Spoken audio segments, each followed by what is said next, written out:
ныне сбирается вещий Олег отмстить неразумным хазарам. Их села и нивы за буйный набег обрек он мечам и пожаром. С дружиной своей в цареградской броне князь по полю едет на верном коне. Из темного леса навстречу ему идет вдохновенный кудесник, покорный Перуну старик одному, заветов грядущего вестник. В мольбах и гаданиях проведший весь век, и к мудрому старцу подъехал Олег. Скажи мне, кудесник, любимец богов, что сбудется в жизни со мною, и скоро ль на радость соседей врагов могильной засыплю землею. Открой мне всю правду, не бойся меня, в награду любого возьмешь ты коня.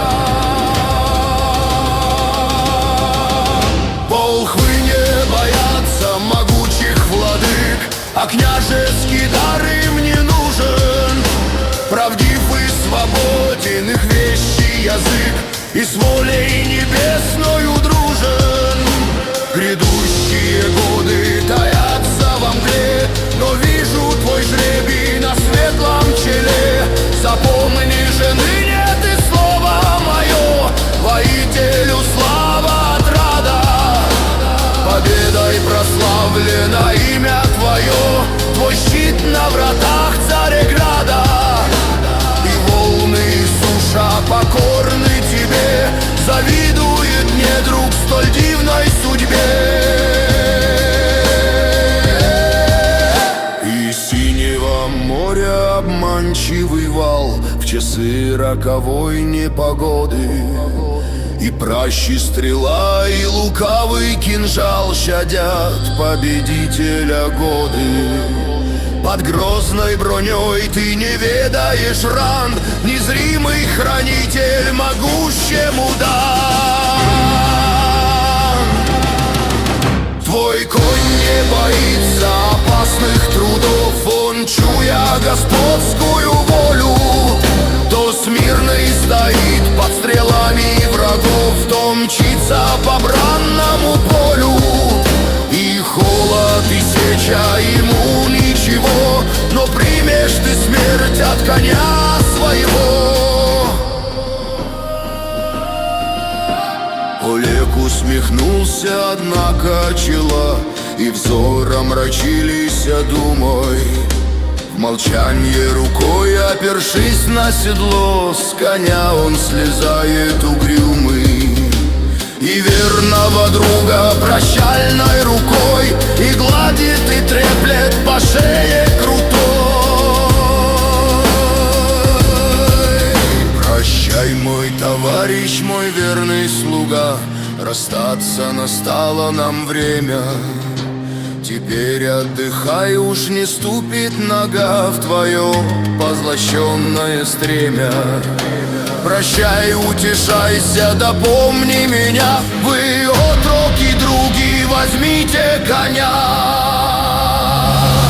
Покройте попоной мохнатым ковром, в мой луг под усы отведите. Купайте, кормите отборным зерном, водой ключевою поите. И отроки тотчас с конем отошли, а князю другого коня подвели. Пирует с дружиною вещий Олег при звоне веселом стакана, и кудри их белые, как утренний снег над славной главою кургана. Они поминают минувшие дни и битвы, где вместе рубились они. А где мой товарищ, промолвил Олег, скажите, где конь мой ретивый? Здоров ли, все так же легок его бег? все тот же лен бурный, игривый, и внемлет ответу на холме крутом. Давно уж почил непробудным он сном. Могучий Олег головою поник и думает, что же гадание. Кудесник ты лживый, безумный старик, презреть бы твое предсказание. Мой конь не до ныне носил бы меня, и хочет увидеть он кости коня. Вот едет могучий Олег со двора, с ним Игорь и старые гости. И видят на холме у брега Днепра лежат благородные кости. Их моют дожди, засыпает их пыль, и ветер волнует над ними ковыль.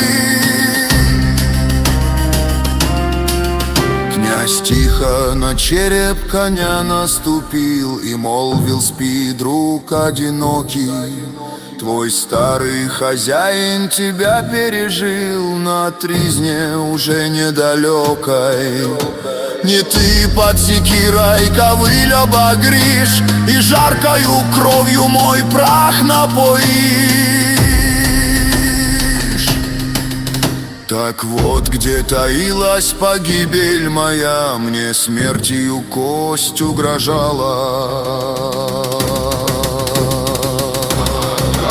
Из мертвой главы гробовая змея, шипя между тем выползала, как черная лента в круг ног обвелась, и вскрикнул внезапно ужаленный князь. Ковши круговые, запенясь, шипят на тризне плачевной Олега. Князь Игорь и Ольга на холме сидят, дружина пирует у брега. Бойцы поминают минувшие дни и битвы, где вместе